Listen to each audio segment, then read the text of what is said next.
আসসালামু আলাইকুম। 10 মিনিট স্কুলের অ্যাডমিশন প্রোগ্রামে আপনাদের সবাইকে জানাচ্ছি স্বাগতম। আজকে আমরা রসায়ন দ্বিতীয় পত্রের একটি অধ্যায় নিয়ে আলোচনা করব।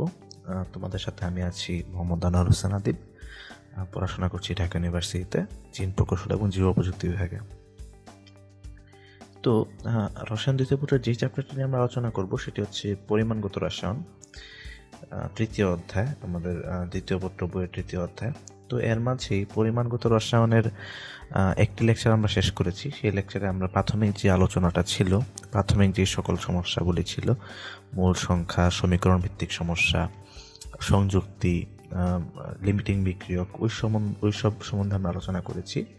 আজকের সেকেন্ড লেকচারে আমরা আরেকটি ইম্পর্টেন্ট টপিক নিয়ে আলোচনা করব, সেটি হচ্ছে গিয়ে ঘনমাত্রা। তো আজকে আমরা কী কী নিয়ে আলোচনা করব সেগুলো একটু দেখে নিই।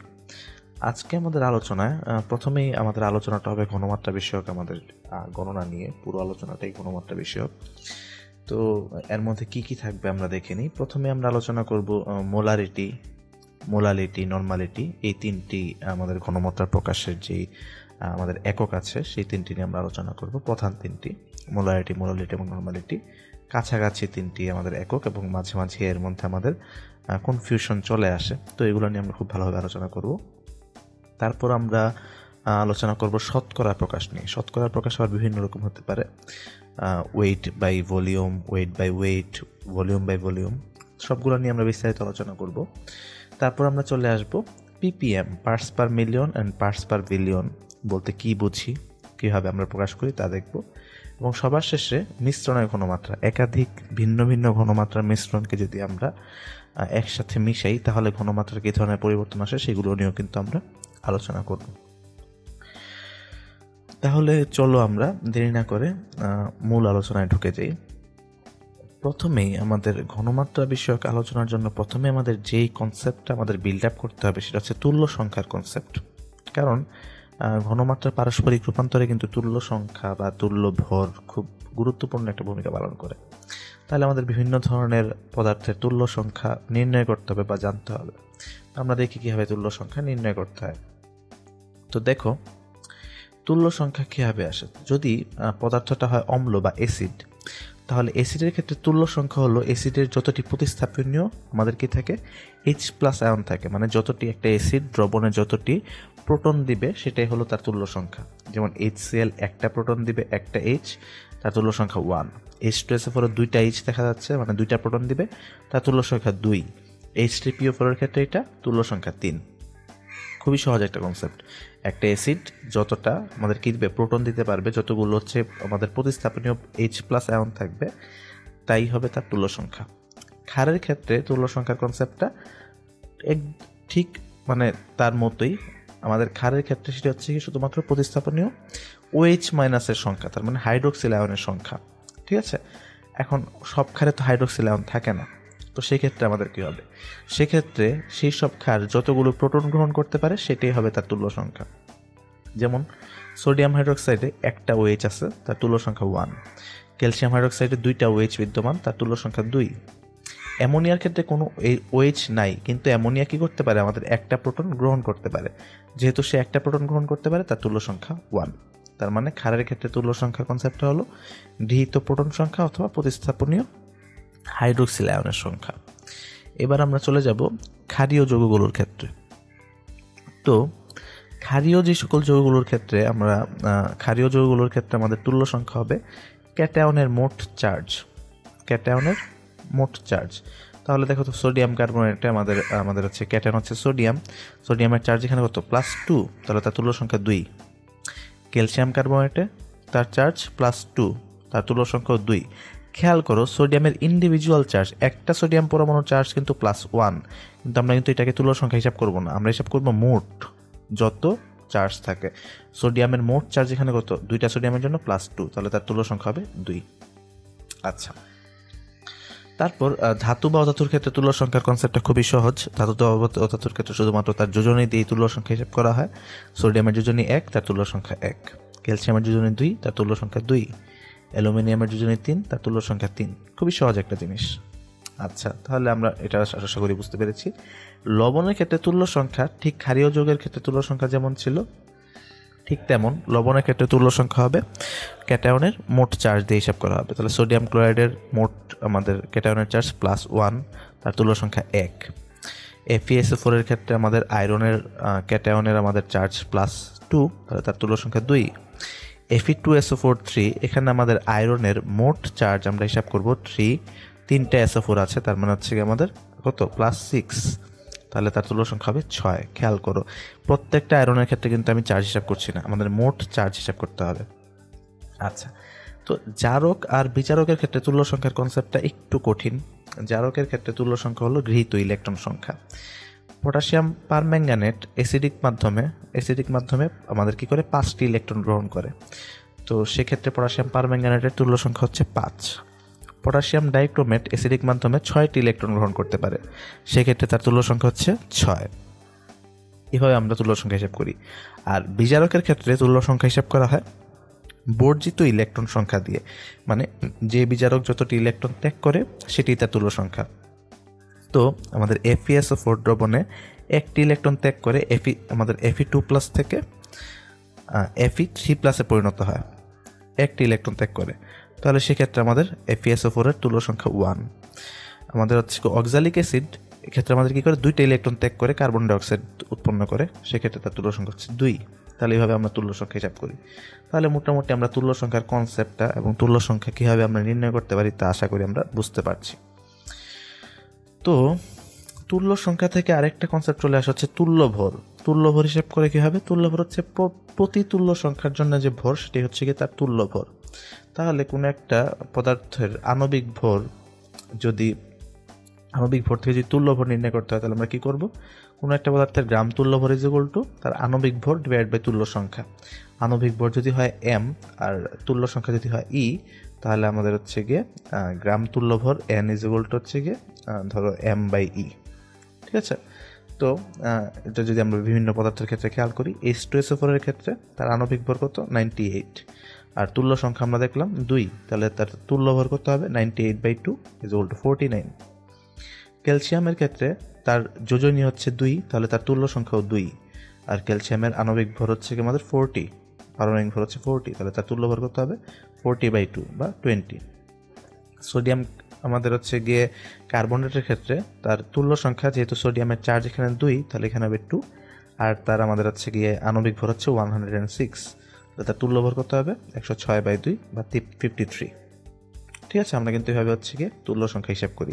জাস্ট কী করবো? আণবিক ভরকে তুল্য সংখ্যা দিয়ে আমরা ভাগ দিব। আচ্ছা, তাহলে আমাদের তুল্য ভর আমরা নির্ণয় করা শিখলাম। তো আমাদের এই বেসিক কনসেপ্টটা যদি ডেভেলপ করে ফেলতে পারি, তুল্য সংখ্যা তুল্য ভর যদি আমরা যে কোনো যৌগের ক্ষেত্রে নির্ণয় করতে পারি, তাহলে কিন্তু আমরা ঘনমাত্রা নিয়ে আলোচনায় প্রবেশ করতে পারব। তো ঘনমাত্রা নিয়ে আলোচনার প্রথমেই আমাদের 3টা খুবই ইম্পর্ট্যান্ট ঘনমাত্রার একক চলে আসে: মোলালিটি এবং নর্মালিটি। এই 3টি একক হচ্ছে কি আমাদের ঘনমাত্রা প্রকাশের জন্য সবচেয়ে ইম্পর্ট্যান্ট 3টি এককের মধ্যে একটা। তার মধ্যে মোলালিটি সবচেয়ে বেশি ব্যবহৃত হয়, আর মোলালিটি বা নর্মালিটিও পাশাপাশি ব্যবহৃত হয়। তো 3টি আবার খুব সিমিলার, তো আমরা এই 3টা একসাথে বোঝার চেষ্টা করব যে কোনটা কি। প্রথমে আসি মোলারিটিতে। মোলারিটিকে আমরা সবাই মোলারিটি খুব ভালোভাবে জানি। মোলারিটি হলো 1 লিটার দ্রবণে যত মোল দ্রবণ দ্রবীভূত থাকে। ঠিক আছে? 1 লিটার দ্রবণে যত মোল দ্রবণ দ্রবীভূত থাকে তাকে বলা হয় কি আমাদের তার মোলারিটি। তাহলে ধরে নেই V লিটার দ্রবণে আমাদের ধরো মোল দ্রবীভূত আছে n মোল দ্রবণ দ্রবীভূত আছে। সুতরাং 1 লিটার যদি দ্রবণে বলি, তাহলে কতটুকু দ্রবীভূত থাকবে?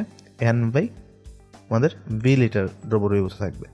এটাই কিন্তু সংজ্ঞানুযায়ী মোলারিটি, S = n/V। দেখো এখানে লেখা হয়েছে S = n/V, কিন্তু আমরা n = আমরা জানি ভর বাই আণবিক ভর। তো এটা আমরা এখানে যদি বসিয়ে দিই, তাহলে আমরা সূত্রটা পেয়ে যাই S = W/m × V। তো এই সূত্রটা কিন্তু আমরা ইউজ করব। দেখো মোলারিটির মতোই আরেকটা হচ্ছে মোলালিটি। এখন মোলারিটি আর মোলারিটির মধ্যে পার্থক্য কি? 2টা পার্থক্য আছে। দেখো, প্রথম কথা হচ্ছে মোলারিটি ইউজ করা হয় 1 লিটার মানে আয়তন দিয়ে, আর মোলালিটি ইউজ করা হচ্ছে 1 কেজি, তার মানে ভর দিয়ে। এটা হচ্ছে প্রথম পার্থক্য। তাহলে মোলারিটি বলছিল 1 লিটার আয়তনে যত মূল দ্রব্য দ্রবীভূত থাকে, আর মোলারিটি বলছে 1 কেজি। আরেকটা পার্থক্য আছে, দেখো এখানে বলা হয়েছিল 1 লিটার দ্রবণ, এক্ষেত্রে বলা হচ্ছে 1 কেজি দ্রাবকে, দ্রবণ কিন্তু না। তাহলে দুইটা বেসিক পার্থক্য মোলারিটি আর মোলারিটির মধ্যে। একটা হচ্ছে মোলারিটি হিসাব করা হয় আয়তন দিয়ে, আর একটা হচ্ছে মোলারিটি হিসাব করা হয় ভর দিয়ে। আর সেকেন্ড পার্থক্য হচ্ছে মোলারিটি হিসাব করা হয় কতটুকু দ্রবণের দ্রবীভূত আছে, মোলারিটি হিসাব করা হয় কতটুকু দ্রাবকের দ্রবীভূত আছে। তাহলে কিন্তু পার্থক্য আছে, তাই না? আচ্ছা, তো ধরে নেই ডাব্লিউ গ্রাম দ্রাবকে, এটা হচ্ছে দ্রাবকে, কিন্তু এটা দ্রবণে না, দ্রাবকে হচ্ছে গিয়ে দ্রবীভূত আছে আমাদের n মোল দ্রব। তাহলে আমাদের হচ্ছে গিয়ে 1 গ্রাম দ্রাবকে দ্রবীভূত আছে, সরি এটা 1 গ্রাম না, 1 কেজিতে আমরা বের করব। তো এটা আমাদের যেহেতু ডাব্লিউ হিসাব করা হচ্ছে আমাদের গ্রামে, তাহলে আমরা 1 কেজি বা 1000 গ্রামে, তাই না? তাহলে আমি কিন্তু 1000 গ্রামে কতটুকু আছে ততটুকু আমি নির্ণয় করার চেষ্টা করবো। তাহলে 1000 গ্রাম দ্রাবকে দ্রবীভূত থাকবে কতটুকু, n/w, ঠিক আছে, ইন্টু কি আমাদের 1000 গ্রামে, তাই না? n/w ইন্টু 1000, এটা হচ্ছে আমাদের মোল। এটাই কিন্তু আমাদের মোলারিটি, m = n/w ইন্টু 1000। আবার n এর জায়গায় আমি লিখতে পারি হচ্ছে গিয়ে আমাদের দ্রবের ভর যদি হয় w আর আণবিক ভর যদি হয় m, তাহলে আমাদের n = w/m। তাহলে এক্ষেত্রে আমাদের স্মল w হচ্ছে দ্রবের ভর, আমাদের এই বৃহৎ যে আমাদের w, এটা হচ্ছে আমাদের দ্রাবকের ভর গ্রামে প্রকাশিত, m হচ্ছে আমাদের দ্রবের আণবিক ভর, ঠিক আছে, দ্রবের আণবিক ভর। আর হচ্ছে কি আমাদের এখানে তো 1000 তো থাকবেই। আশা করি ব্যাপারটা বুঝতে পারছি, তাই না? আমাদের এখানে ডাব্লিউ গ্রাম, বড় হাতের ডাব্লিউ গ্রাম, দ্রাবকে দ্রবীভূত ছিল n মোল দ্রব্য, সুতরাং 1 গ্রামে দ্রবীভূত থাকবে n/w, সুতরাং 1000 গ্রাম বা 1 কেজি দ্রবীভূত থাকবে n/w ইন্টু 1000 মোল। তো n এর জায়গায় আমি আবার হচ্ছে n = w/m বসাইলাম। এই ডাব্লিউটা কিন্তু আমাদের হচ্ছে গিয়ে দ্রবের ভর, এই দুইটা ডাব্লিউর মধ্যে আমরা আবার প্যাচ যাতে না লাগাই। আর এই ডাব্লিউটা যেটা বড় হাতের ডাব্লিউটা, এটা কিন্তু হচ্ছে দ্রাবকের। আশা করি আমরা এটা সূত্রটা বুঝতে পারছি। তো এটা হচ্ছে মোলারিটি প্রকাশ করার জন্য আমরা এই সূত্রটা ব্যবহার করব। নর্মালিটি আর মোলারিটির মধ্যে আসলে কোনো পার্থক্য, তেমন একটা পার্থক্য নেই, শুধু একটা পার্থক্য, সেটা হচ্ছে গিয়ে মোলারিটিতে ছিল 1 লিটার দ্রবণে যত মোল দ্রব্য দ্রবীভূত থাকে, নর্মালিটি সেটা হয়ে যাবে 1 লিটার দ্রবণে যত গ্রাম তুল্য ভর দ্রবীভূত থাকে। গ্রাম তুল্য ভর, মোল কিন্তু বলা নেই। এখন গ্রাম তুল্য ভর আর মোলের সাথে সম্পর্ক কি? গ্রাম তুল্য ভর আর মোলের সাথে সম্পর্ক কিন্তু কি, n = m/e, তাই না?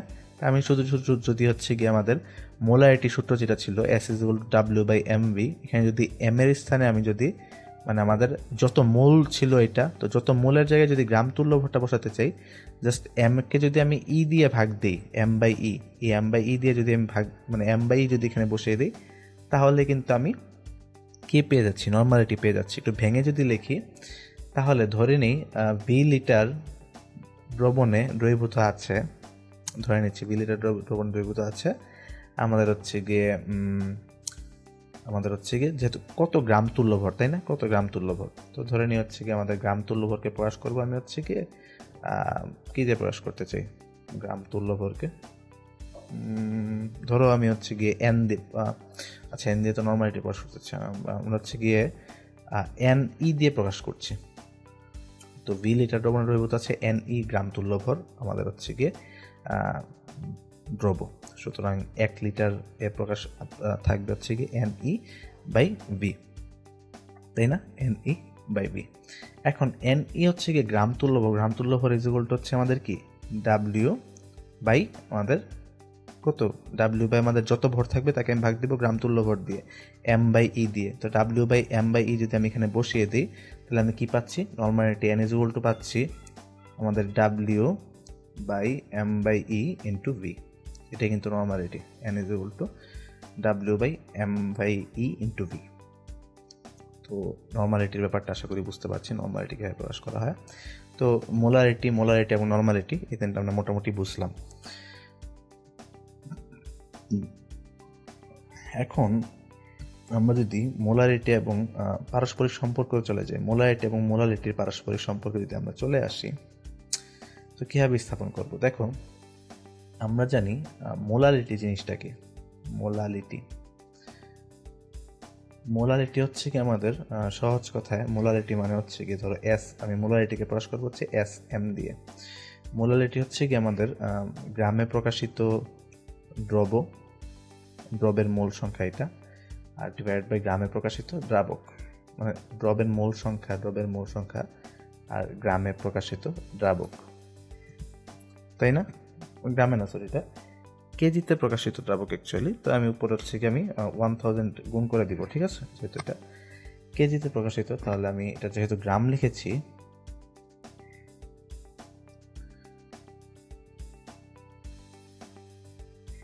আচ্ছা, তো এটা যেহেতু আমি গ্রাম লিখেছি, এখানে আমি হচ্ছে গিয়ে 1000 গুণ দিয়ে দিব।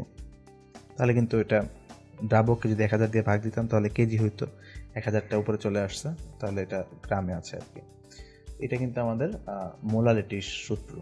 আমি দ্রবের মোল সংখ্যা ডিভাইড বাই দ্রাবক কেজিতে প্রকাশিত, এটাকে আমি গ্রামে নিয়ে গেছি, 1000 দিয়ে গুণ হয়েছে।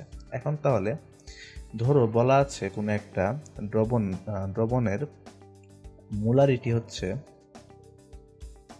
ধরুন এই মোলারিটি হচ্ছে গিয়ে বলা আছে কোনো একটা দ্রবণের মানে S মোলার দ্রবণের ঘনমাত্রা, বলা আছে কোনো একটা দ্রবণের ঘনমাত্রা S মোলার। আচ্ছা, এটা কি মিন করে? এটা মিন করে যে ওই দ্রবণে 1 লিটার দ্রবণে, খেয়াল করো, 1 লিটার দ্রবণে দ্রবীভূত আছে S মোল দ্রব, তাই না? 1 লিটার দ্রবণে দ্রবীভূত আছে S মোল দ্রব। আমার এখান থেকে যদি আমি মোলারিটিতে আসতে চাই, আমার দুইটা চেঞ্জ করতে হবে।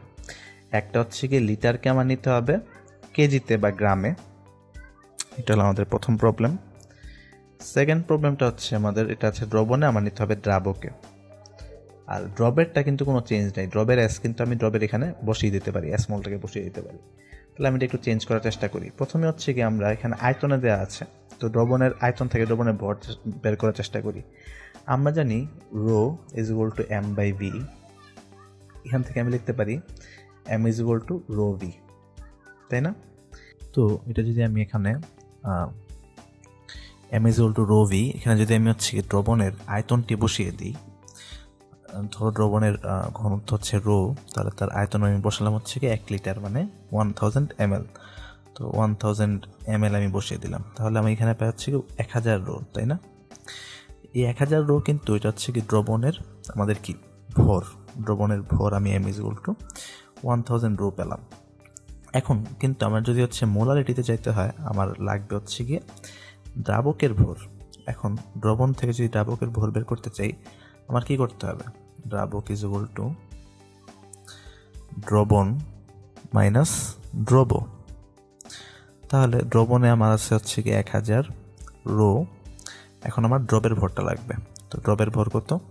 দেখো, দ্রব দেওয়া আছে হচ্ছে কি S মোল, তো ধরে নিই দ্রবের আণবিক ভর হচ্ছে M, তাহলে আমার দ্রবের ভর করতে হবে S ইন্টু M। তাহলে আমার হচ্ছে দ্রাবকের ভর হচ্ছে গিয়ে 1000 রো মাইনাসের SM, ঠিক আছে?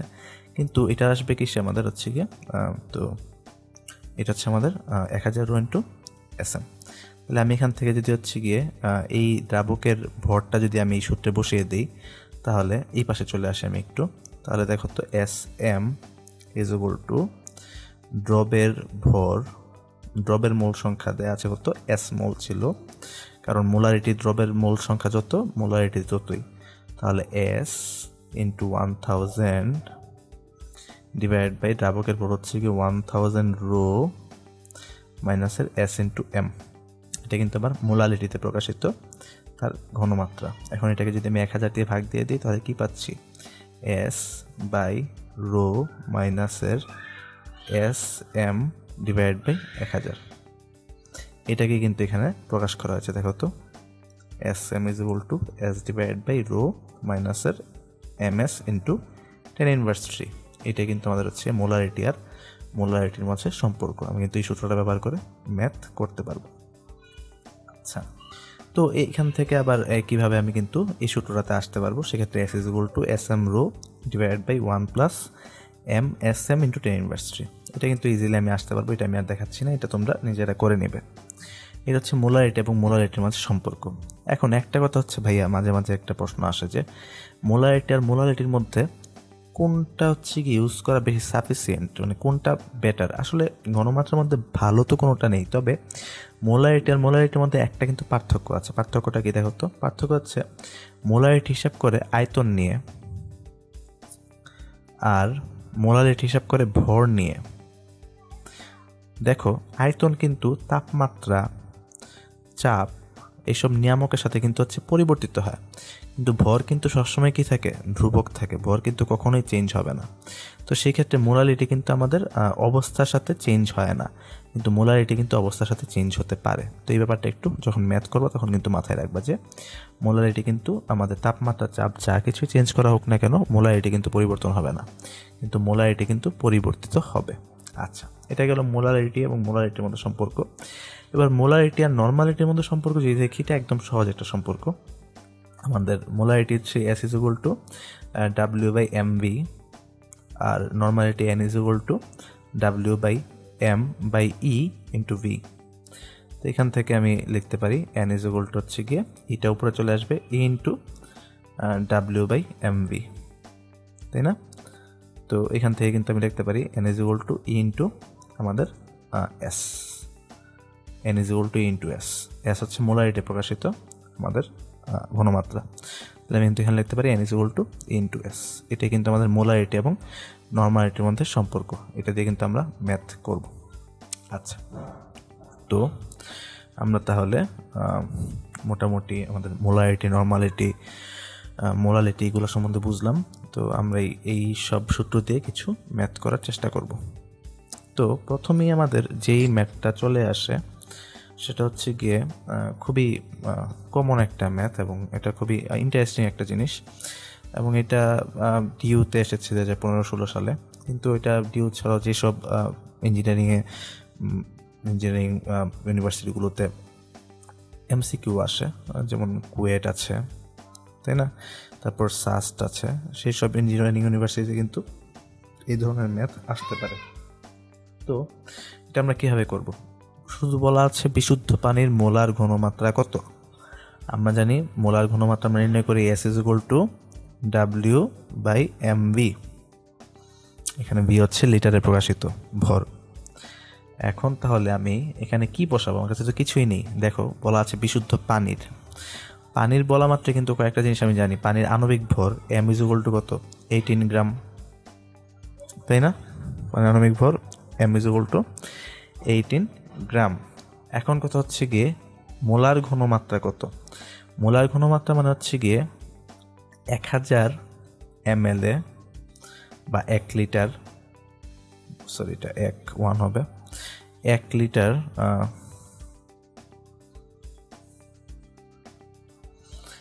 1 লিটার দ্রবণে দ্রবীভূত থেকে যত মোল, ঠিক আছে, যত মোল।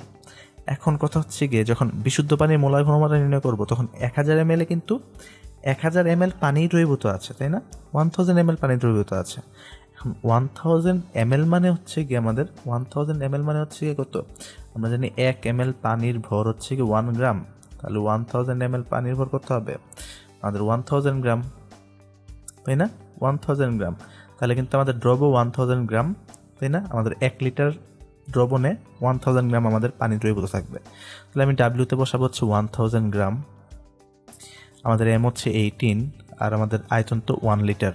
তাহলে এখান থেকে আমি কিন্তু যা পাবো সেটা কিন্তু আমাদের আনসার আসবে 55.5 মোল পার লিটার, বা 55.5 মোলার।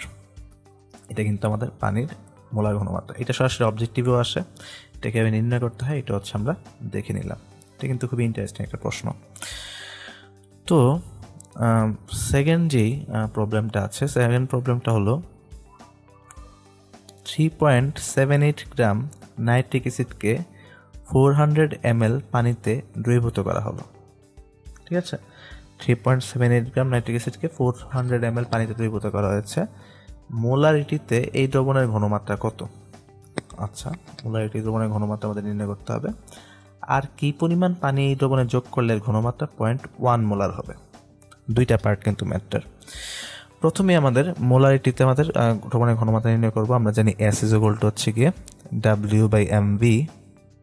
তো আমাদের এখানে m লাগবে, নাইট্রিক অ্যাসিডের m যদি আমি নির্ণয় করতে চাই, নাইট্রিক অ্যাসিড হচ্ছে HNO3, তাহলে আমি কি পাবো 1 + 14 + 48, 3 × 16 48, আমাদের 63 গ্রাম, তাই না? মোলার ভর আমাদের দেয়া আছে।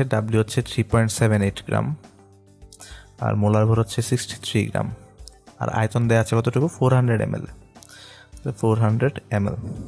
ঠিক আছে, তাহলে যেহেতু ml দেওয়া আছে এটাতে আমার লিটারে নিতে হবে, কারণ আমি এখানে কিন্তু ভিটা কিন্তু আমাদের কিসে লিটারে প্রকাশিত। এখানে আমি 1000 দিয়ে এটাকে ভাগ দিব, তাহলে কিন্তু আমাদের এখানে যা পেয়ে যাবো এটার থেকে সেটা কিন্তু আনসার। আমাদের এস এর মান আসবে এখানে, যদি আমি হিসাব করি তাহলে 0.15 মোল পার লিটার বা মোলার, 0.15 মোলার। এটা হচ্ছে আমাদের প্রথম পার্টের মোলারিটিতে এই দ্রবণের ঘনমাত্রা কত 0.15 মোল পার লিটার। আচ্ছা, আর কি পরিমাণ পানি এই দ্রবণে যোগ করলে এর ঘনমাত্রা 0.1 মোলার হবে? এখন এটা হচ্ছে আমাদের 1 নম্বর পার্ট শেষ হয়ে গেল। 2 নম্বর পার্টে যাই। আমাদের দেখতে হবে আর কতটুকু পানি যোগ করতে হবে। আমাদের দেখো ঘনমাত্রা পরিবর্তিত হয় 0.1 মোলার হয়েছে, তাই না? তাহলে আমার এখানে হিসাব করতে হবে হচ্ছে আমাদের V1S1 = V2S2 সূত্র দিয়ে। এখানে আমাদের V1 হচ্ছে 400 ml, S1 হচ্ছে 0.15। এটা চেঞ্জ হয়ে V2 আমি কত নির্ণয় করবো, যে আয়তনটা কত হয়েছে, যাতে আমার পানি কতটুকু যোগ করতে হয়েছে সেটা আমি নির্ণয় করার জন্য আমার জানতে হবে দ্রবণটার পরের আয়তন কত। তাহলে V2 কত আমি নির্ণয় করব, আর S2 দেওয়া আছে 0.1 মোলার। এখান থেকে আমি কিন্তু V2 = পেয়ে যাব 400 × 0.5 / 0.1 যদি আমি করি তাহলে আসে 600 ml। তাহলে আমাদের V2 হচ্ছে 600 ml। তাহলে আমাদের আয়তন ছিল 400 ml V1, চেঞ্জ হয়ে হলো V2 600 ml। তাহলে আমাদের পানি যোগ করতে হয়েছে কতটুকু? সুতরাং পানি যোগ করতে হবে কতটুকু 600 মাইনাস 400 ml। এখানে আমাদের আনসার আসবে 200 ml। এটা কিন্তু আনসার। ঠিক আছে, তাহলে এটা গেল আমাদের 2 নম্বর সমস্যা। এবার 3 নম্বর যে প্রবলেমটি আছে সেটি হচ্ছে কি আমাদের একটি নর্মালিটি নিয়ে একটি প্রশ্ন। রুয়েটে 2003-04 সালে আসা একটি প্রশ্ন।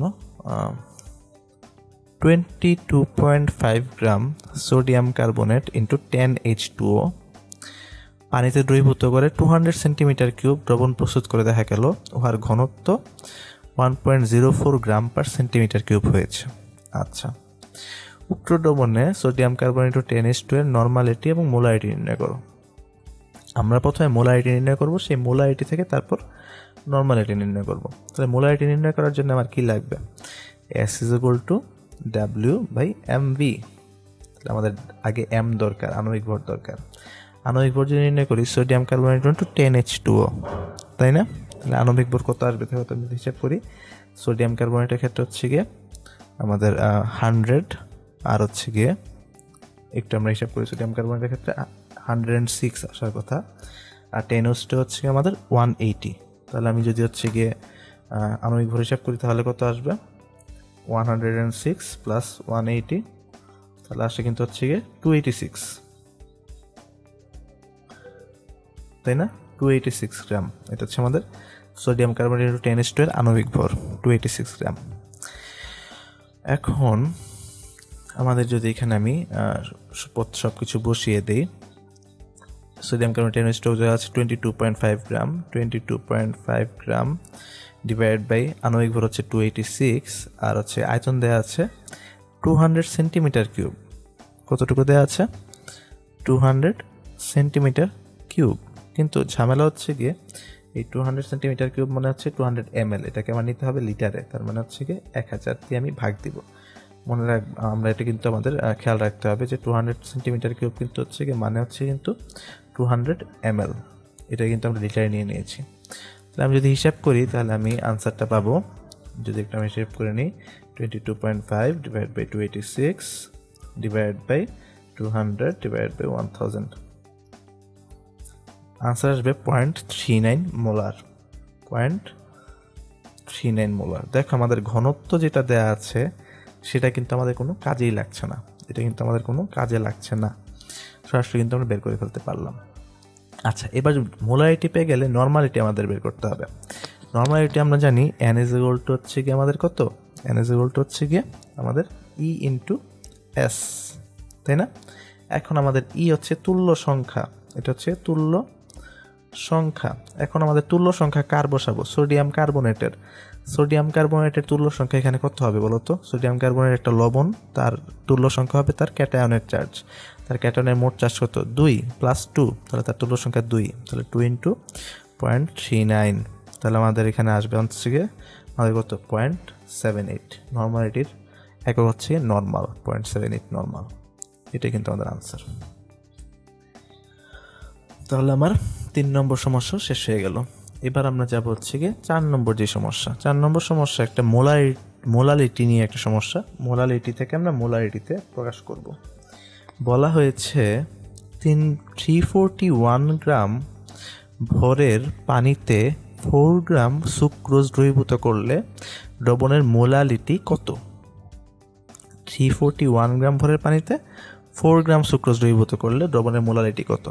ঠিক আছে, এটা কিন্তু একদম ইজি একটা আমাদের প্রশ্ন দেওয়া হয়েছে। দেখো, পানিতে 4 গ্রাম সুক্রোজ দ্রবীভূত করবো, সব কিছু দেওয়া আছে। আমাদের কি দেওয়া আছে? এটা কিন্তু দ্রাবকের ভর, দ্রাবকের ভর। আর আমাদের এখানে দেওয়া আছে 4 গ্রাম সুক্রোজ, মানে দ্রবের ভর। আমরা জাস্ট আনসার আমরা যে সূত্রতে বসিয়ে দিই শুধু। আমাদের মোলারিটি নির্ণয় করার সূত্র হচ্ছে গিয়ে SM is equal to W into 1000 divide by M into W। Small ডাব্লিউটা হচ্ছে গিয়ে দ্রবের ভর, দ্রবের ভর। আর এই বড় হাতের ডাব্লিউ হচ্ছে গিয়ে আমাদের দ্রাবকের ভর। সূত্রটা যদি আমরা ইউজ করি, এখানে আমি যদি বসিয়ে দিই ডাব্লিউ, স্মল ডাব্লিউতে বসাবো হচ্ছে 4 গ্রাম, 4 ডিভাইড বাই সুক্রোজের আণবিক ভর ইন্টু 4 ইন্টু 1000। সুক্রোজের আণবিক ভর হচ্ছে কি আমাদের কত? 342, কারণ সুক্রোজ হচ্ছে C12H22O11। যদি আমি এখান থেকে হিসাব করি, দেখো তো এখানে আসবে 342 তার আণবিক ভর। আচ্ছা, আর এখানে হচ্ছে আমাদের দ্রাবকের ভর, দ্রাবকের ভর দেওয়া আছে 341 গ্রাম। তাহলে আমি যদি এখন এখানে হিসাব করি, আমার আনসার আসবে হচ্ছে গিয়ে 0.0343। ঠিক আছে, এটা হচ্ছে আমাদের মোল, এটা হচ্ছে আমাদের মোলারিটি। এখন এই মোলারিটি থেকে আমি যদি মোলারিটি নির্ণয় করতে চাই, ঠিক আছে, তাহলে আমি কি করব? মোলারিটি থেকে মোলারিটিতে নির্ণয় করতে চাই, তাহলে আমাদের কিন্তু সূত্র বসাতে হবে। S is equal to, S হচ্ছে আমাদের মোলারিটি নির্ণয় করার, মোলারিটিতে প্রকাশিত ঘনমাত্রা। S is equal to SM into rho divide by 1 plus MSM into 10⁻³ এখন দেখো, এই সূত্রতে আমি SM এর মান আমি জানি 0.0343 মোল, এটা আমি বসাই দিব। আমার আণবিক ভর আমি জানি 342, এটা আমি বসাই দিব। কিন্তু একটা ঝামেলা আছে, এখানে কিন্তু আমার রো নাই, ঘনত্ব কোশ্চেনে দেয়া নেই, তাহলে কিন্তু আমি ম্যাথটা আমি করতে পারবো না। খেয়াল রাখবো মাঝে মাঝে। তো এই ধরনের যদি প্রশ্ন আসে, তাহলে কিন্তু আমি এটাতে ঘনত্ব না দেওয়ার কারণে মোলারিটি বের করতে পারবো না। ঠিক আছে, যদি ঘনত্ব দেওয়া থাকতো, ঘনত্ব দেওয়া আছে x, কোনো একটা ঘনত্ব দেওয়া আছে, সেটা যদি আমি এখানে বসিয়ে দিতাম, তাহলে কিন্তু আমার আনসার চলে আসতো। এই ধরনের প্রশ্ন কিন্তু আমরা এসব খেয়াল রাখবো। তো এখন হচ্ছে আমাদের এই টপিকে লাস্ট যে কোশ্চেনটা, এই মোলারিটি নর্মালিটি লাস্ট যে কোশ্চেনটা, সেটা হচ্ছে গিয়ে মোলারিটি নির্ণয় করার একটা প্রশ্ন। মানে মোলারিটি থেকে মোলারিটি নির্ণয় করতে হবে। কি দেওয়া আছে এখানে আমাদের? 0.907 মোলার লেড নাইট্রেট দ্রবণের মোলারিটি কত? একদম ইজি একটা অঙ্ক। আমি তো সূত্রটা জাস্ট বসাবো। যদি মোলারিটি বের করতে হয়, আমরা কিভাবে বের করি? SM is equal to S divide by rho minus MS into 10⁻³। আমরা যে সূত্রটা নির্ণয় করেছিলাম, এখানে আমি হচ্ছে মানগুলো বসিয়ে দেবো। আমাদের দেখো আণবিক ভর দেওয়া আছে 331.2, রো দেওয়া আছে 1.252 গ্রাম পার সেন্টিমিটার কিউব, মানে গ্রাম পার ml। তাহলে আমি যদি এখন মানগুলো বসিয়ে দিই, এস এন মান বসাবো আমি হচ্ছে 0.907, রো এর মান বসাবো হচ্ছে কি আমি কত 1.252, মাইনাসের আণবিক ভর হচ্ছে গিয়ে 331.2, আর ঘনমাত্রা হচ্ছে কি আমাদের 0.907 ইন্টু 10⁻³ এই মানগুলো যদি আমি বসিয়ে দিই তাহলে আমি আনসার পেয়ে যাব 0.953 মোলাল। ঠিক আছে, এটা আমাদের এককটা হচ্ছে মোলাল। এটাই কিন্তু আমাদের আনসার, এটাই কিন্তু আমাদের লেড নাইট্রেট দ্রবণের মোলালিটি। ঠিক আছে, তো আমাদের এই টপিক নিয়ে আলোচনা আমাদের শেষ। নেক্সট আমরা আলোচনা করব শতকরা এবং শতকরার সাথে মোলারিটির সম্পর্ক নিয়ে। এখন আমরা যে টপিক নিয়ে আলোচনা করব সেটি হচ্ছে শতকরা ঘনমাত্রা। তো শতকরা বলতে আমরা কি বুঝি? শতকরা বলতে আমরা বুঝি যে 100 ভাগ,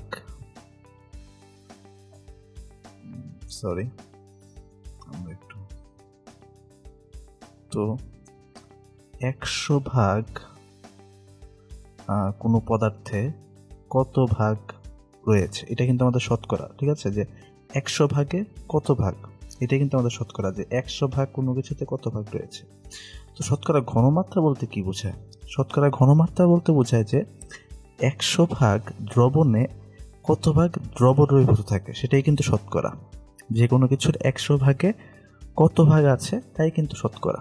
এটাকে প্রকাশ করা হয় কি x% দ্বারা। x% মানে হচ্ছে গিয়ে 100 ভাগ দ্রবণে আমাদের কি আছে, x ভাগ দ্রব দ্রবীভূত আছে, এটা কিন্তু আমাদের x%। তো শতকরাকে বিভিন্নভাবে হচ্ছে গিয়ে প্রকাশ করা হয়, W/V, W/W, V/W, V/V, এগুলো প্রত্যেকটা কিন্তু আলাদা আলাদা জিনিস মিন করে। কি মিন করে আমরা দেখছি, দেখো W/V মানে W দিয়ে প্রকাশ করা হয় হচ্ছে ওয়েট, তার মানে ভর, আর V দিয়ে প্রকাশ করা হয় ভলিউম, তার মানে আয়তন। তো W প্রথমে যেটা দেয়া আছে, দেখো দুইটা জিনিসের মধ্যে প্রথমটা জিনিস দেয়া থাকে যেটা, সেটা প্রকাশ করা হয় দ্রবকে, পরের যেটা আছে সেটা হচ্ছে কি আমাদের দ্রবণকে প্রকাশ করা হচ্ছে। তো যখন বলা হচ্ছে W/V,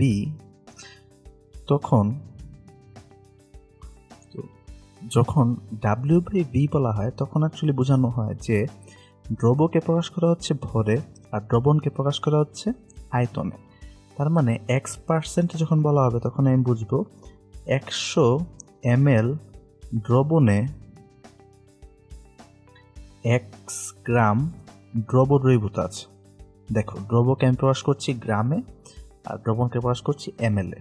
এই যে আমাদের, এই জন্য দ্রবণ হচ্ছে আমাদের ওয়েট, আর দ্রবণ হচ্ছে আমাদের ভলিউমে আছে, আয়তনে, আর দ্রব কিন্তু আছে আমাদের ভরে বা ওয়েটে। ঠিক একইভাবে যখন W/W প্রকাশ করা হচ্ছে, তার মানে দুইটাই কিন্তু কিসে আছে, ভরে আছে, তার মানে দ্রবণও ভরে দ্রবও ভরে। তখন কিন্তু আমরা কি বুঝবো যে 100 গ্রাম দ্রবণে 1 গ্রাম দ্রব দ্রবীভূত আছে। তো যখন বলা হবে V/W তখন কিন্তু আমরা বুঝতেছি যে দ্রবটাকে হিসাব করা হচ্ছে আয়তনে আর দ্রবণটাকে হিসাব করা হচ্ছে ভরে। তার মানে কিন্তু আমরা বুঝতে পারবো যে, আমরা বুঝবো যে 100 গ্রাম যেহেতু দ্রবণটাকে প্রকাশ করা হচ্ছে ভরে, তাহলে 100 গ্রাম দ্রবণে, আর যেহেতু আয়তন প্রকাশ করা হচ্ছে দ্রবটাকে, তার মানে হচ্ছে কি x ml দ্রব। এবং সবার শেষে আছে হচ্ছে আমাদের V/V। V/V কি মিন করে, দুইটাই আয়তনে, তার মানে 100 ml দ্রবণে আমাদের x ml দ্রব দ্রবীভূত আছে। ঠিক আছে, x ml দ্রব দ্রবীভূত আছে। এটাই কিন্তু আমাদের হচ্ছে গিয়ে এই শতকরার প্রকাশের যে ব্যাপার স্যাপার। তো আশা করি শতকরার কোনটা দিয়ে কি প্রকাশ করা সেটা আমরা বুঝতে পারবো। যদি কখনো কোনো কিছু উল্লেখ না থাকে তখন আমরা কি বুঝবো, তখন কিন্তু আমরা সবসময় বুঝবো যে x%, যদি বলা থাকে শুধু x%, তাহলে সবসময় আমরা বুঝে নিব ওয়েট পার ভলিউম। তার মানে দ্রবকে ভরে প্রকাশ করা হয়েছে আর দ্রবণকে আয়তনে প্রকাশ করা হয়েছে। ঠিক আছে, সেক্ষেত্রে আমরা কিন্তু সবসময় x% বললে বুঝবো যে 1 গ্রাম দ্রব দ্রবীভূত আছে 100 ml দ্রবণে। ঠিক আছে, ওকে। এখন শতকরা আর মোলারিটির মধ্যে যদি আমরা সম্পর্ক স্থাপন করতে চাই তাহলে দেখো তো, যদি x%W/V দ্রবণ বলা হয় সেক্ষেত্রে আমাদের কি বলা হচ্ছে যে 100 গ্রাম 100 ml দ্রবণে কতটুকু দ্রবীভূত আছে, 1 গ্রাম দ্রব দ্রবীভূত আছে। তাহলে আমরা যদি সূত্রে বসিয়ে দিই S = W/mV, তাই না? তো W এর জায়গায় আমি বসাবো হচ্ছে গিয়ে X, M এর জায়গায় তো M আছে, আর আয়তন হচ্ছে 100 ml, এটাকে আমরা প্রকাশ করতে হবে লিটারে, তো ডিভাইড বাই 1000। তাহলে কি হবে বলো তো, 110, 10টা চলে যাবে উপরে, আমাদের কি থাকে 10x/m। তার মানে S = 10x/m। এটাই কিন্তু আমাদের হচ্ছে গিয়ে মোলারিটি আর হচ্ছে গিয়ে শতকরার মধ্যে সম্পর্ক। তো যখন x% weight দেওয়া থাকবে, তার মানে ভর বাই ভর যদি দেওয়া থাকে, সেক্ষেত্রে সম্পর্কটা কি হবে? দেখো বাকি সব কিন্তু আগের মতোই, কিন্তু ভরটাকে আমাদের দ্রবের ভরটা ওয়েটে দেওয়া আছে, কিন্তু দ্রবণ দেওয়া আছে আয়তন দেওয়া নেই, বরং দ্রবণের ভর দেওয়া আছে। তো দ্রবণের ভর থেকে আমাদের দ্রবণের আয়তনে যেতে হবে। তো আয়তনে কীভাবে যাবো? আমরা জানি ρ = m/v। তো আমরা জানি v = m/ρ। তো আমরা কি করব, ভরটাকে আয়তন দিয়ে ভাগ দিব। তাহলে 100 গ্রাম বলা আছে, তাই না? 100 গ্রাম দ্রবণ দেওয়া আছে, 100 গ্রামকে আমি তার রো দিয়ে ভাগ দিব। এবার যদি আমি সূত্রে বসিয়ে দিই S = W/mV, সব আগের মতোই, W/mV x/m into 100 divide by rho into 1000। মানে আমাদের কী হবে বলো তো, এই 10 রো কিন্তু উপরে চলে যাবে, আমাদের আনসার আসবে কি 10 rho x divide by m। এটা কিন্তু আমাদের মোলারিটি এবং x% W/W মধ্যে সম্পর্ক। S = 10 rho x divide by m। ঠিক আছে? তো এই হলো আমাদের শতকরা এবং মোলারিটির মধ্যে সম্পর্ক। এবার আমরা চলে যাব আরেকটা হচ্ছে গিয়ে ঘনমাত্রার একক, যেটাকে প্রকাশ করা হয় ppP বা পার্টস পার মিলিয়ন। প্রতি মিলিয়ন ভাগ দ্রবণে দ্রবীভূত দ্রবের পরিমাণকে বলা হয় হচ্ছে গিয়ে ppP। ঠিক আছে? প্রতি 1 মিলিয়ন ভাগে কত ভাগ আছে। তো যখন xppm বলা হবে তখন আমি কি বুঝবো যে 1 মিলিয়ন মানে হচ্ছে 10⁶। তার মানে 10⁶ ভাগ দ্রবণে দ্রবীভূত আছে x ভাগ দ্রব। তো যদি হয় 10⁶ গ্রাম দ্রবণ, তাহলে x গ্রাম দ্রব দ্রবীভূত আছে, তাই না? এটাই কিন্তু আমাদের। সুতরাং 1 গ্রামে দ্রবীভূত থাকবে কতটুকু? আমাদের হচ্ছে গিয়ে x/10⁶ গ্রাম। ঠিক আছে? তো এই যে xppm মানে কি, x গ্রাম দ্রব ডিভাইডেড বাই 10⁶ গ্রাম দ্রবণ। এটাই কিন্তু হচ্ছে কি মিন করছে হচ্ছে xppm। তো এখান থেকে যদি যদি এটা হয় দ্রবণটা, যদি হয় পানি, যদি এটা হয় পানি, তাহলে পানি হলে পানির ক্ষেত্রে আমরা কি জানি? পানির ক্ষেত্রে জানি যে 1 গ্রাম পানির আয়তন হচ্ছে গিয়ে 1 ml। তাহলে আমি লিখতে পারি এখানে xppm = x গ্রাম দ্রব ডিভাইডেড বাই 10⁶ ml দ্রবণ। লেখা যায় তো, তাই না? তো এখান থেকে কিন্তু আমি লিখতে পারি, দেখো তো, x গ্রামকে আমি লিখতে পারি x ইন্টু 10⁻3। তাহলে আমি এখানে লিখতে পারি মিলিগ্রাম দ্রব, তাই না? যদি 10⁻3 দিয়ে গুণ দিই তাহলে কিন্তু মিলিগ্রামে প্রকাশিত হবে। আর 10⁶ mlকে আমি লিখতে পারি 10⁻3 লিটার লেখা যায়। তো 10⁻3 কাটা চলে গেলে কি থাকে? x milligram per litre. এখান থেকে কিন্তু আমি লিখতে পারি যে xppm = x milligram per litre. তার মানে ppm এককে মিলিগ্রাম পার লিটার দ্বারা প্রকাশ করা যায়। তো এটা গেল আমাদের প্রথম ব্যাপারটা, যে দ্রাবক পানি হলে আমি xppm কে x মিলিগ্রাম পার লিটার দ্বারা প্রকাশ করতে পারবো। সেকেন্ড ব্যাপার, যদি মোলারিটি আর ppm এর সম্পর্ক স্থাপন করতে যাই তাহলে দেখো তো S = W/mV, তাই না? তো যখন বলা হচ্ছে ধরো কোনো একটা দ্রবণের ঘনমাত্রা হচ্ছে xppm, তার মানে হচ্ছে গিয়ে, তার মানেটা কি? তার মানে হচ্ছে গিয়ে আমাদের দ্রব xppm মানে হচ্ছে গিয়ে দ্রব হচ্ছে গিয়ে x গ্রাম, তাই না? আর বা এক্স গ্রাম অথবা ধরো এক্স মিলিগ্রাম, আর হচ্ছে গিয়ে দ্রবণ হচ্ছে কি আমাদের তাহলে 1 লিটার। যদি এক্স মিলিগ্রামে প্রকাশ করি তাহলে 1 লিটার, কারণ আমি হচ্ছে গিয়ে পিপিএমকে কিন্তু মিলিগ্রাম পার লিটারে প্রকাশ করতে পারতেছি, তাই না? তাহলে আমি যদি দ্রব ধরি এক্স মিলিগ্রাম, তাহলে দ্রবণ হচ্ছে কি 1 লিটার। আমি সূত্র যদি এটা বসিয়ে দিই, তাহলে ডাব্লিউর জায়গায় বসাবো এক্স মিলিগ্রাম, এক্স মিলিগ্রাম, ঠিক আছে? আর নিচে বসালাম এম, আর আয়তন হচ্ছে 1 লিটার। এই এক্স মিলিগ্রামকে আমি লিখতে পারি x into 10⁻³ gram divided by m into 1 litre লেখা যায়। তাহলে এখান থেকে আমি দেখো তো, এখান থেকে কিন্তু আমি লিখতে পারি এক্স ইজ ইকুয়াল টু, এই এমটা যদি এদিকে চলে যায়, আচ্ছা মিলিগ্রাম থেকে আমি এখানে 10⁻³ হবে, 10⁻³ সরি, তাহলে এক্সটা যদি এখানে রয়ে যায় তাহলে এমটা চলে যাবে এই পাশে, তাহলে এস ইন্টু এম 10⁻³ ওইদিকে চলে গেলে হয়ে যাবে 10⁻³, 10⁻³। তার মানে আমি লিখতে পারি পিপিএম যদি হয় এক্সে প্রকাশ করি তাহলে x is equal to 10⁻³ into m আণবিক ভর ইন্টু এস। এটা কিন্তু আমাদের পিপিএম এবং মোলারিটির মধ্যে সম্পর্ক। এস হচ্ছে মোলারিটিতে প্রকাশিত ঘনমাত্রা, আর এক্স হচ্ছে পিপিএম কে প্রকাশিত ঘনমাত্রা। তাহলে x is equal to 10⁻³ M into S. আর আরও দুইটা একক আছে পিপিএম এর মধ্যেই, পিপিবি আর পিপিটি, পার্টস পার বিলিয়ন আর parts per trillion. Parts per billion হচ্ছে গিয়ে প্রতি 10⁻৯ ভাগে যতটুকু দ্রবদ্রব্য থাকে, আর পার্টস পার ট্রিলিয়ন হচ্ছে 10⁻12 ভাগে যতটুকু দ্রবদ্রব্য থাকে। তার মানে পিপিবি হচ্ছে গিয়ে পিপিএম এর 10⁻³ গুণ, ঠিক আছে?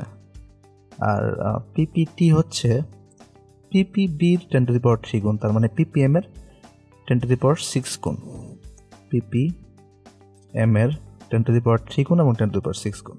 তার মানে আমি যদি পিপিএম এর ঘনমাত্রা পাই, তাকে 10⁻³ দ্বারা গুণ দিলে আমি পিপিবি পাবো, 10⁻6 দ্বারা গুণ দিলে পিপিটি পাবো। আচ্ছা, এখানে একটা ইন্টারেস্টিং কোশ্চেন, এই এককগুলোর মধ্যে সবচেয়ে বড় কোনটা, পিপিপি, পিপিবি নাকি পিপিটি? তোমাদের কাছে প্রশ্ন রইল, বলতে পারবে কেউ? খেয়াল করো, সবচেয়ে বড় একক কিন্তু PPM, greater than PPB, greater than PPT, কারণ প্রত্যেকটাই কিন্তু পার মিলিয়ন, পার বিলিয়ন, পার ট্রিলিয়ন, মানে মিলিয়নটা নিচে, বিলিয়নটা নিচে, ট্রিলিয়নটা নিচে। তার মানে নিচের সংখ্যা যত বড় হয় পুরো সংখ্যাটা কিন্তু তত ছোট হয়, তাই না? ব্যাপারটা এমন, দেখো মিলিয়ন হচ্ছে x⁻10⁶, বিলিয়ন হচ্ছে গিয়ে 10⁹ x ডিভাইডেড বাই, আর ট্রিলিয়ন হচ্ছে x/10⁻12। হচ্ছে বড় সংখ্যা কোনটা বলো তো? অবশ্যই এটা, তারপর এটা, তারপর এটা। তো এটা একটু খেয়াল রাখবো আমরা।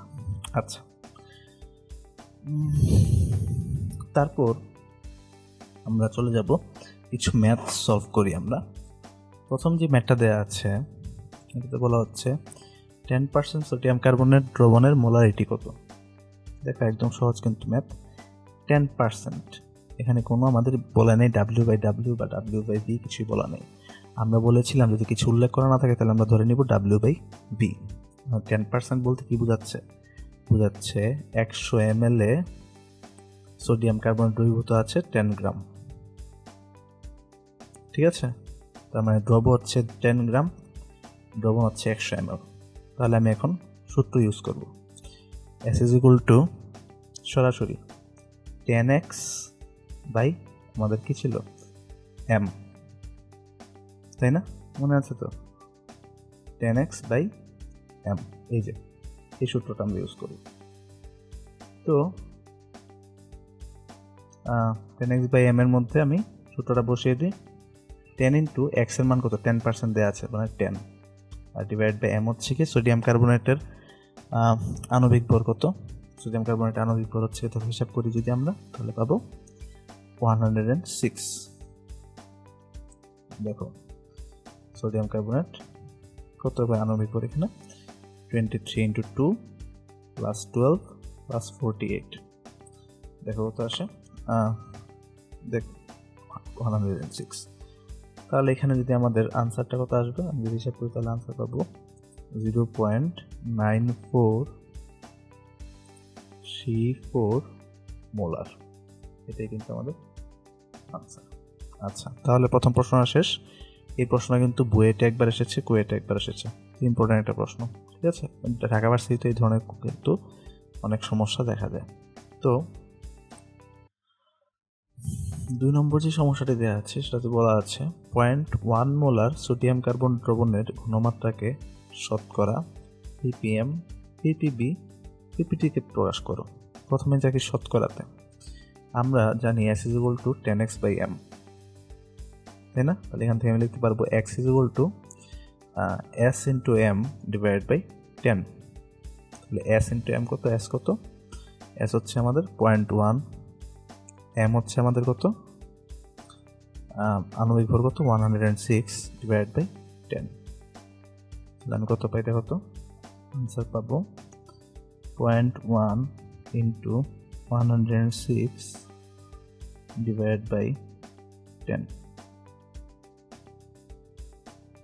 1.06। 1.06%।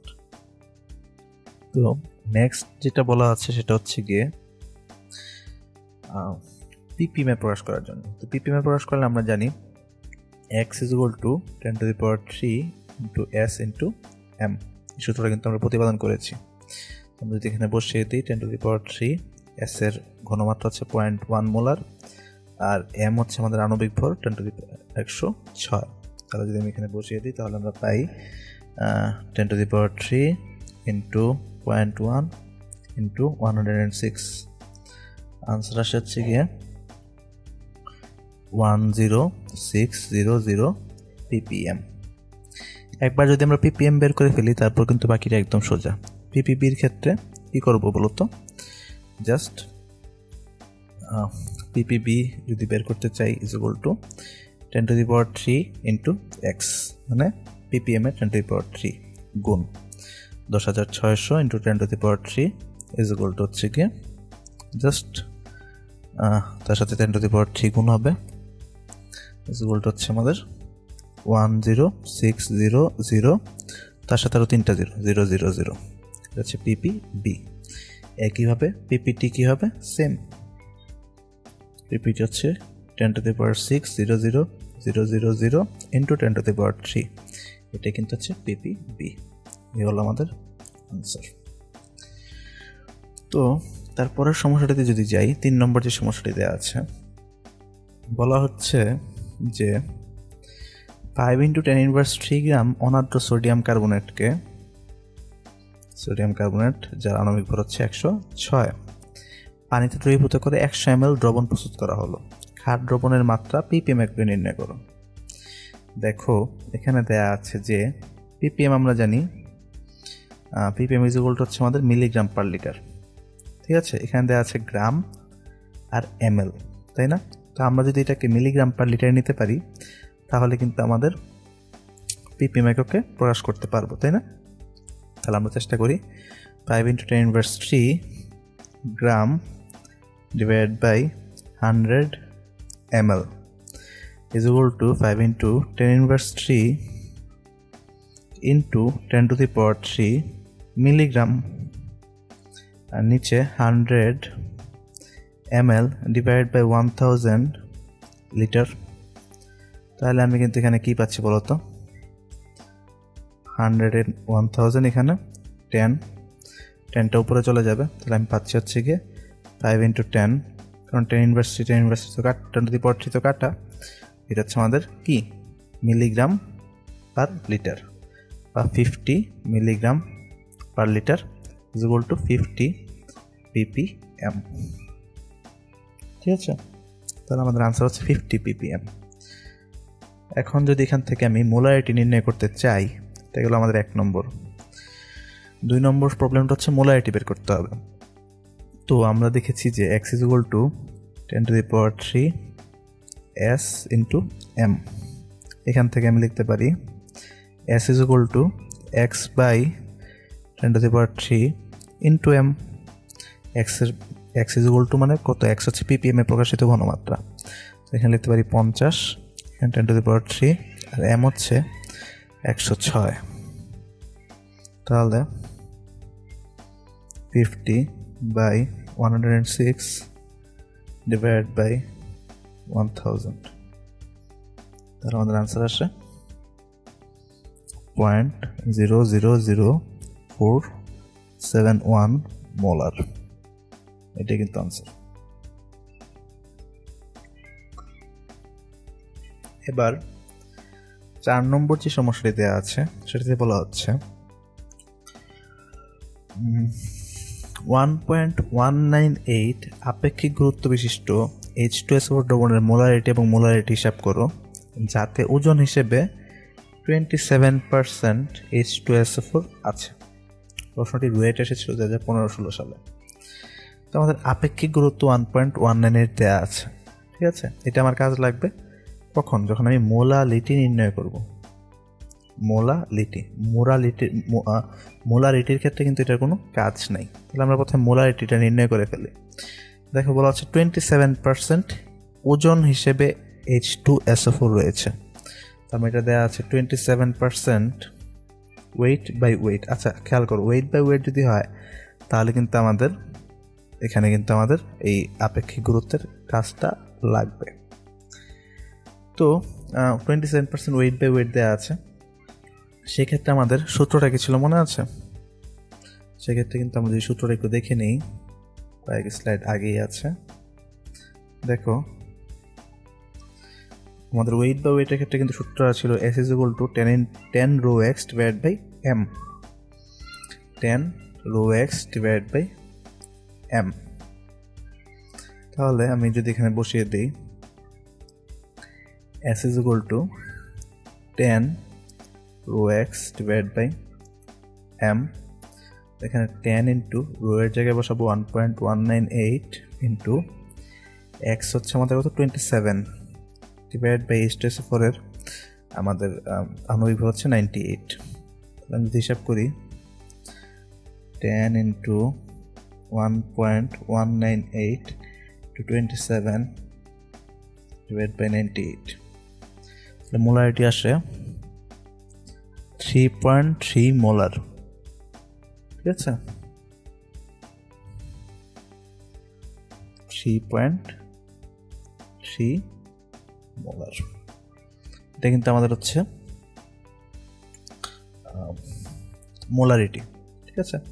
এটা আমরা কেন এই সূত্রটা ব্যবহার করলাম, কেন আমরা S = সরাসরি 10x/m ব্যবহার করিনি? কারণ এই সূত্রটা হচ্ছে আমাদের শুধুমাত্র কখন ওয়েট বাই ভি এর ক্ষেত্রে, মানে W/V এর ক্ষেত্রে, যখন দ্রবণের ঘনমাত্রাকে আমার দ্রবণকে আমার লিটারে প্রকাশ করা হচ্ছে বা আয়তন দ্বারা প্রকাশ করা হচ্ছে। কিন্তু এক্ষেত্রে W/W হওয়ার কারণে কিন্তু আমার এই সূত্রটা ইউজ করতে হলো। তো তারপর আমাদের বলা হয়েছে মোলালিটি হিসাব করতে। তো মোলালিটি যদি হিসাব করতে চাই, মোলালিটি কিন্তু কি বলে যে আমাদের মোলারিটি যদি আমি এখানে সরাসরি কিন্তু আমি কি করতে পারি, যে এখানে যে আমি ঘনমাত্রা মোলারিটি হিসাব করছি ওইটা থেকে কিন্তু আমি সূত্র ইউজ করে আমি বের করে ফেলতে পারি চাইলে। কিন্তু আমি এটা সরাসরি সূত্র ইউজ করে না করে আমি হচ্ছে গিয়ে অন্যভাবে করতে চাই। তো সেক্ষেত্রে SM বা মোলারিটিতে যদি ঘনমাত্রা বলি, সেটা হচ্ছে গিয়ে সূত্র হচ্ছে W × 1000 ডিভাইড বাই আমাদের হচ্ছে গিয়ে M আণবিক ভর ইন্টু W গ্রাম। এটা হচ্ছে গিয়ে দ্রবণের ভর আর দ্রাবকের ভর, ঠিক আছে, দ্রাবক। আর এটা হচ্ছে আমাদের দ্রব। মোলারিটি অ্যাকচুয়ালি কি বলে? মোলারিটি অ্যাকচুয়ালি বলে যে আমাদের এই যে 1000 গ্রাম বা 1 কেজি দ্রাবকে কতটুকু দ্রবীভূত আছে, সেটাই কিন্তু হচ্ছে আমার মোলারিটি। তো আমি এখন মানগুলো যদি বসাই, দ্রব প্রথমেই বলা হচ্ছে 27%, তার মানে 27 গ্রাম, 27 ইন্টু 1000 ডিভাইড বাই আণবিক ভর হচ্ছে কত 98 ইন্টু দ্রাবকের ভর। দেখুন দ্রাবকের ভর কত হবে? দ্রাবকের ভর ইজ ইকুয়াল টু হচ্ছে গিয়ে দ্রবণ মাইনাস দ্রব। যেহেতু এটা পার্সেন্টেজে আছে W/W, তার মানে হচ্ছে 100 গ্রামে 100 গ্রাম দ্রবণে দ্রবীভূত আছে 27 গ্রাম দ্রব। তার মানে আমাদের দ্রবণ হচ্ছে গিয়ে 100 গ্রাম, দ্রব হচ্ছে 27 গ্রাম, তার মানে দ্রাবক হচ্ছে 73 গ্রাম। তাহলে আমি কিন্তু এখানে 73 যদি বসিয়ে দিই, তাহলে আমার আনসার আসে হচ্ছে গিয়ে 3.489 মোলাল, এটা কিন্তু আমাদের মোলালিটিতে আনসার। আচ্ছা, এখন একটা প্রশ্ন দেখো, প্রথম সূত্রে আমি s is equal to 10 rho x divided by m কেন ইউজ করলাম, কেন s is equal to 10x by m আমি ইউজ করিনি? কারণ কিন্তু আমার কিন্তু এটা 27% ওজন হিসেবে দেওয়া আছে, ওয়েট বাই ওয়েটে দেওয়া আছে। যদি আমার এখানে ওয়েট বাই ভিতে দেওয়া থাকতো তাহলে কিন্তু আমি এই সূত্র ইউজ করলেই হয়ে যেত, কিন্তু যেহেতু ওয়েট বাই ওয়েটে দেওয়া আছে তাই এটা আমরা ইউজ করেছি। আচ্ছা, এবার লাস্ট যেই টপিকটা আমরা আজকে পড়বো সেটা হচ্ছে মিশ্রণের ঘনমাত্রা নির্ণয়। মিশ্রণের ঘনমাত্রা নির্ণয় এটা খুবই ইজি একটা টপিক, এবং এটা আমরা মোটামুটি সবাই ধরনের ম্যাথ আমরা অনেক করেছি, কিন্তু তবুও আমরা এক দুইটা ম্যাথটা নিয়ে দেখে নিই যাতে আমাদের যদি কারো কোনো সমস্যা থাকে ক্লিয়ার হয়ে যায়।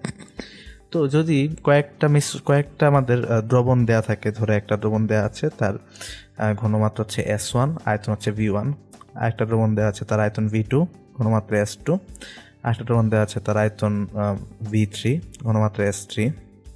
এই সবগুলোকে একসাথে করা হয় তাহলে আমাদের মোট আয়তন কত হবে? V1 plus V2 plus V3, আর আমাদের ধরো সবগুলোর মোট ঘনমাত্রা হচ্ছে কি হয় S। তাহলে আমি যদি সূত্র ইউজ করি তাহলে আমাদের হচ্ছে গিয়ে সূত্র হচ্ছে আমাদের কি V1S1 is equal to V2S2। তো এখানে আমাদের V1S1 তো শুধু এখানে কাজ করছে না, এখানে সবগুলো একসাথে যোগ হবে, তাই না? তাহলে V1S1 plus V2S2 plus V3S3 is equal to হচ্ছে আমাদের এখানে V1 plus V2 plus V3 into হচ্ছে আমাদের S। ঠিক আছে, তো এই ক্ষেত্রে আমি ঘনমাত্রা আমি পেয়ে যাবো S is equal to হচ্ছে গিয়ে V1S1 plus V2S2 plus V3S3 divide by V1 plus V2 plus V3 কে আমি লিখতে পারি V টোটাল। এটা কিন্তু এখানে আছে কি S is equal to V1 plus V2 plus S2 V1S1 plus V2S2 plus dot dot VNSN divide by V total. এখানে আমি V1S1 আর V2S2 বলতে এগুলো পূর্বের ঘনমাত্রা এবং আয়তন বুঝিয়েছি, আর এগুলা পরের ঘনমাত্রা আয়তন বুঝিয়েছি। ঠিক আছে, তো এখানে পূর্বে ছিল আমাদের সবগুলা যদি V1S1 V2S2 V3S2 যদি এগুলার যোগফল ছিল পূর্বের ঘনমাত্রা আর আয়তনের যোগফল, আর পরের ঘনমাত্রা এবং আয়তনের গুণফল আর কি পরস্পর সমান হবে। এটা দিয়ে কিন্তু আমরা এটা সলভ করলাম।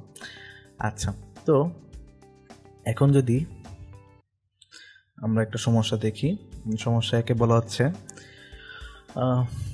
সমপরিমাণে 2 molar HCl and 0.5 molar HCl মিশ্রিত দ্রবণের ঘনমাত্রা নির্ণয় করো। তাহলে আমাদের একদম সিম্পল হিসাব S is equal to V1S1 plus V2S2, তাই না? তাহলে আমাদের কি হবে, আমাদের এখন বলেছে সমপরিমাণে, তাহলে আমি ধরে নিলাম হচ্ছে V পরিমাণ। তো V পরিমাণ যদি হয় তাহলে আমাদের কি B into 2 plus B into 0.5, আর নিচে হচ্ছে আমাদের টোটাল কত হবে, টোটাল হচ্ছে গিয়ে B প্লাস V। আচ্ছা, B ইন্টু হবে এখানে একটু,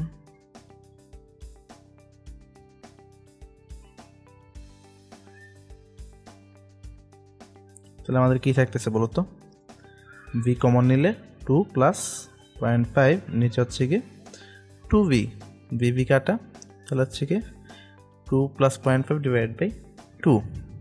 তাহলে আমাদের কত থাকে বলো তো, 2.5 ডিভাইড বাই যদি আমি করি 2 করি তাহলে আমাদের কত আসে 1.25 মোলার। এটা কিন্তু আমাদের আনসার। এটা কিন্তু একদম সহজেই করা যায়, যে সমপরিমাণে দুইটা যোগ করা হয়েছে তাহলে কিন্তু আয়তন হয়েছে দ্বিগুণ। আয়তন যদি দ্বিগুণ হয় তাহলে আমাদের ঘনমাত্রা হবে তাদের যোগফলের অর্ধেক, 2.5 ডিভাইড বাই 2 ইকুয়াল টু 1.25। আয়তন দ্বিগুণ হলে ঘনমাত্রা হবে অর্ধেক, তাই না? এভাবে কিন্তু করা যায়, আবার এভাবেও করা যায়, যেভাবে ইচ্ছা। আমি V পরিমাণ ধরে নিয়েছি, বাকিটা করে ফেললাম।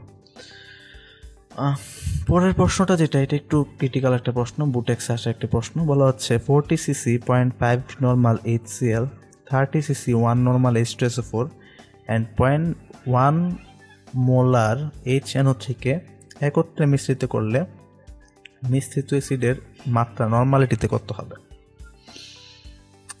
খেয়াল করো, এখানে দেওয়া আছে কিন্তু নর্মালিটিতে আমার হিসাব করতে হবে পুরোটা, তাই না? এখন আমরা জানি N ইজ ইকুয়াল টু হচ্ছে গিয়ে E ইন্টু M, তাই না? N is equal two E into M। তাহলে আমি যে সবগুলো নর্মালিটি হিসাব করতে চাই, সবগুলোকে আমার নর্মালিটিতে এনে তারপর যোগ করতে হবে, তাই না? আচ্ছা, তো সবগুলোকে আমি নর্মালিটিতে হিসাব করব। প্রথমটা কিন্তু নর্মালিটি দেওয়া আছে 40 সিসি 0.5 নর্মাল, তাহলে এটা কিন্তু আমার কোনো কিছু করতে হলো না। যোগ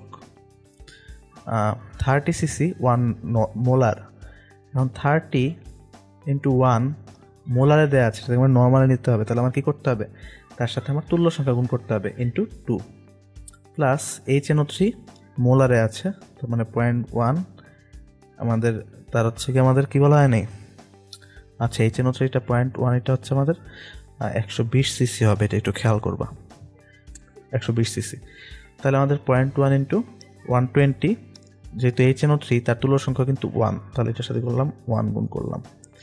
এই যে আমাদের সবগুলোর গুণফল ইজুগুলটা হবে কত হবে, তা আমি যদি ধরে নিই আমাদের হচ্ছে গিয়ে মিশ্রণের ঘনমাত্রা হচ্ছে n নর্মাল, আর তার মোট আয়তন কত হবে, মোট আয়তন হচ্ছে গিয়ে 40 প্লাস 30 প্লাস 120। এখান থেকে আমি কিন্তু হচ্ছে গিয়ে নর্মালিটিতে পেয়ে যাবো ঘনমাত্রা 40 into 0.5 plus 30 into 1 into 2 plus 0.1 into 120 into 1, এটা কিন্তু গুণ, আর নিচে আছে হচ্ছে গিয়ে 190।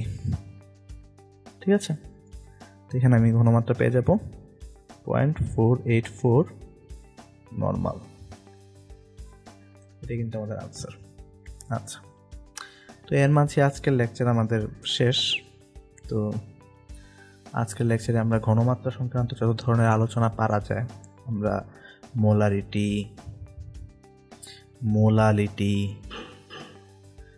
নর্মালিটি, পার্সেন্টেজ, ppm সব কিছু কিন্তু আমরা দেখে ফেলেছি। এছাড়া আমরা দেখলাম হচ্ছে কি মিশ্রণের ঘনমাত্রা কীভাবে হিসাব করতে হয়। তো আমরা বিভিন্ন ধরনের এর আগে আসা অনেক ধরনের কোশ্চেন আমরা সলভ করলাম। তো যদি আমরা এই লেকচারটা পুরোপুরি ফলো করি এবং আমরা যদি নিজেরা প্র্যাকটিস করি, তাহলে আশা করি এই টপিক থেকে যে কোনো প্রশ্ন আমরা আনসার করতে পারবো। সবাইকে ধন্যবাদ। পরবর্তীতে আরেকটি ক্লাসের মধ্যে সবার সাথে দেখা হবে।